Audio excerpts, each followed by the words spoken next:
दिल्ली देश की राजधानी है, जहां हर दिन राजनीति के नए नाटक रचे जाते हैं। लेकिन कल और आज जो कुछ हुआ वो साधारण नाटक नहीं लगता, ये एक बौखलाहट की कहानी लगती है दोस्तों। एक ऐसी बौखलाहट की जो सत्ता के फिसलते आधार को बचाने की कोशिश में निकल रही है। पश्चिम बंगाल की मुख्यमंत्री ममता बनर्जी दिल्ली पहुंची, हवाई अड्डे से सीधे बंग भवन, और वहां पहुंचते ही गुस्सा, आरोप, धमकियां दिल्ली पुलिस पर, गृह मंत्री अमित शाह पर, चुनाव आयोग पर, और फिर चुनाव आयोग की मीटिंग से वॉकआउट। दीदी ने मुख्य चुनाव आयुक्त को अहंकारी झूठा कहा कि ऐसा चुनाव आयुक्त मैंने कभी नहीं देखा। लेकिन दोस्तों, सवाल यह है कि क्या ये सिर्फ एसआईआर यानी स्पेशल इंटेंसिव रिवीजन का मुद्दा है, या इसके पीछे कुछ और है? क्या ममता बनर्जी को लग रहा है कि बंगाल की सत्ता अब उनके हाथ से फिसल रही है और इसी डर से वो संस्थाओं पर हमला कर रही है? आइए इस पूरी घटना को करीब से देखते हैं और समझते हैं कि ममता बनर्जी की ये बौखलाहट क्या कह रही है। नमस्कार, मेरा नाम है शुभम गुप्ता और आप देखना शुरू कर चुके हैं वीके। दोस्तों, सबसे पहले देखिए ममता बनर्जी के वो बयान जो दिल्ली पहुंचते ही उन्होंने दिए। वो क्या इंडियन का नागरिक नहीं है? जो लोग जिंदा है उसको मृत्यु बना दिया, डेथ बना दिया। इसी के लिए थोड़ा से लोग आया, ज्यादा सो नहीं आ पाए कि हमारा भी एसआईआर चल रहा है, हम भी बिजी है, हमारा भी बजट सेशन चल रहा है। लेकिन दिल्ली पुलिस का हरकत देखो। हम दिल्ली पुलिस को गाली नहीं देंगे कि उसका फॉल्ट नहीं है, लेकिन आप लोग पूरा देखो, पुलिस को दिखाने दो। आप लोग तो बैरिकेड कर दिया उसको। वो बंग भवन पहुंची, वहां दिल्ली पुलिस की तैनाती देखी और गुस्से में आ गई। पुलिस वालों से सीधे बोली, भाग क्यों रहे हो?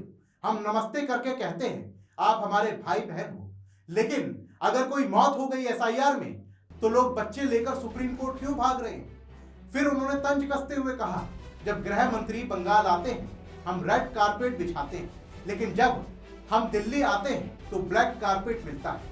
कहा कि दिल्ली में विस्फोट होता है तो दिल्ली पुलिस कहां होती है?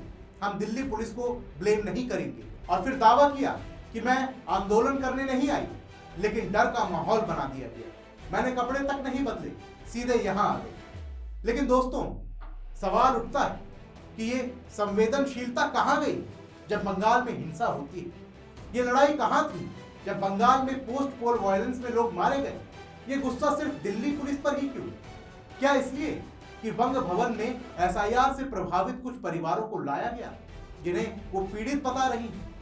ममता बनर्जी ने दावा किया कि एसआईआर में लाखों वोटरों के नाम काटे जा रहे हैं। शादी के बाद नाम बदला तो कट गया, कोई मर गया घोषित कर दिया गया, और इसके लिए चुनाव आयोग और बीजेपी को जिम्मेदार ठहरा रहे हैं। लेकिन सच ये है, एसआईआर एक रूटीन प्रक्रिया है फर्जी वोटर्स हटाने की, और अगर इसमें गड़बड़ी होती है तो अदालत है, कानूनी रास्ता है। लेकिन ममता बनर्जी ने क्या किया? एसआईआर प्रभावित परिवारों को वो दिल्ली ले आई, प्रेस कॉन्फ्रेंस करवाई और खुद पुलिस से भिड़ गई। दोस्तों, ये ड्रामा क्यों? क्योंकि 2026 में बंगाल चुनाव आने वाले हैं और ममता बनर्जी ये जानती हैं कि बीजेपी अब बंगाल में मजबूत हो रही है। पिछले लोकसभा चुनाव में टीएमसी को झटका लगा, अब विधानसभा में भी चुनौती बढ़ी, तो एसआईआर का बहाना बनाकर विपक्ष को दबाने का आरोप लगाया जा रहा है। फिर चुनाव आयोग की मीटिंग, ममता बनर्जी वहां गई, काला शॉल ओढ़कर, प्रोटेस्ट में सीएसी ज्ञानेश कुमार से मिली, लेकिन मीटिंग से बाहर आकर क्या कहा? हमारा अपमान किया गया, हमें ह्यूमिलिएट किया गया, सीएसी बहुत अहंकारी है, झूठ का गार्बेज दिया, मैंने कभी ऐसा चुनाव आयुक्त नहीं देखा।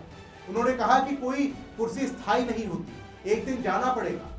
दोस्तों, ये भाषा एक मुख्यमंत्री, संस्थाओं के खिलाफ इस तरह का हमला, चुनाव आयोग जैसे संवैधानिक संस्थाओं को इस तरह से ललकारना, ये लोकतंत्र की सेहत के लिए खतरा है। ममता बनर्जी भूल गई चुनाव आयोग ने ही उन्हें बार बार सत्ता दी है, और अब जब प्रक्रिया उनके खिलाफ लग रही है तो संस्था पर हमला। याद कीजिए दीदी, अन्य मुख्यमंत्रियों का हश्र, लालू प्रसाद यादव जब सीबीआई से टकराए, चारा घोटाला सामने आया, अंत में उनकी गिरफ्तारी हुई, सीएम रहते हुए उन्हें इस्तीफा देना पड़ा। अरविंद केजरीवाल, उन्होंने भी ईडी से पंगा लिया था, नोटिस को इग्नोर किया, अंत में वो भी गिरफ्तार हो गए, जेल से सरकार चलाई। और इसी कड़ी में हेमंत सोरेन भी थे। जमीन घोटाला, ईडी के नोटिस को अनसुना किया, जिसके बाद वो गिरफ्तार हुए और अब ममता बनर्जी भी उसी राह पर है। ईडी सीबीआई से उनका पुराना टकराव, 2019 में सीबीआई टीम को रोका, धरना दिया, हाल ही में आईपैक छापे में ईडी की जांच में वादा डाली, अब सुप्रीम कोर्ट में ईडी की याचिका चल रही है। और ये सब देखकर लगता है ममता बनर्जी की बौखलाहट सत्ता खोने के डर से। वो जानती है कि अगर केंद्रीय एजेंसियां जांच पूरी करेंगी तो मुश्किलें बढ़ेंगी, अगर एसआईआर से फर्जी वोटर्स हटे तो चुनाव में नुकसान होगा, तो इसलिए वो दिल्ली में अब ड्रामा कर रही है, पुलिस को धमका रही, सीएससी को ललकार रही। लेकिन ये रणनीति कितने दिन चलेगी? जनता सब देख रही है, बंगाल की जनता देख रही है कि उनके मुख्यमंत्री संस्थाओं से लड़ रही है, लेकिन राज्य की समस्याओं का समाधान नहीं कर रहे। दोस्तों, एक मुख्यमंत्री का कर्तव्य है राज्य चलाना, कानून का पालन करना, लेकिन जब संस्थाओं पर हमला होने लगे, जब पुलिस को धमकाया जाए, जब चुनाव आयोग को झूठा कह दिया जाए, तो सवाल उठता है कि ये लोकतंत्र की रक्षा है या फिर सत्ता की रक्षा। दोस्तों, ममता बनर्जी की दिल्ली यात्रा, ये एसआईआर का मुद्दा ये नहीं, ये उनकी बौखलाहट का सबूत। ये बौखलाहट बताती है कि बंगाल में बदलाव की हवा चल रही है। और दोस्तों, आप क्या सोचते हैं इस मुद्दे पर? हमें कमेंट बॉक्स में जरूर बताइए और आप आवाज उठाइए ऐसे नेताओं के खिलाफ जो संस्थाओं को दबाने का काम करते हैं। फिलहाल के लिए इस रिपोर्ट में बस इतना ही। मिलते हैं अगली वीडियो में, तब तक के लिए जय हिंद।